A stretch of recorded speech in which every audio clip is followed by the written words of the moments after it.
నకరికల్ నియోజక ప్రజలందరికీ కూడా మరొకసారి అందరి నమస్కారాలు తెలియజేసుకుంటూ, నకరికల్ నియోజకవర్గంలో ప్రధానంగా జరుగుతున్న ఈ స్థానిక సంస్థల ఎన్నికల పోరులో బీఆర్ఎస్ పార్టీ అభ్యర్థులని, వార్డుకు పోటీ చేసిన అభ్యర్థులని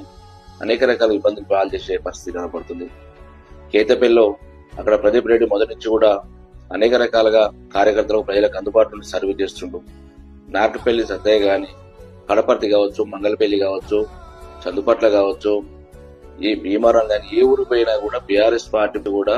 ప్రజలకు చేయవలసిన సేవలని ఇలా చిట్యాల మండల ఊరికి గ్రామాలు కావచ్చు, ప్రతి గ్రామంలో కూడా అనేక రకాల అభివృద్ధి కార్యక్రమాలు భాగస్వాములై నా మీద ఒత్తిడి పెంచి ఈ పని చేయాలి అన్నా అని చెప్పి మరి అనేక రకాల అభివృద్ధి కార్యక్రమం చేయించిన వాళ్ళు అభ్యర్థులని ఎక్కడ కూడా ప్రచారం చేసుకోకుండా అనేక రకాల ఆటంకాలు కలిసి మా అధికార పార్టీ అని చెప్పి అహంభావంతో అనేక రకాల ఇబ్బందులు పెడతారు. దయచేసి వాస్తవాలు గమనించి నిజాయితీగా ధర్మం కోసం, గ్రామ అభివృద్ధి కోసం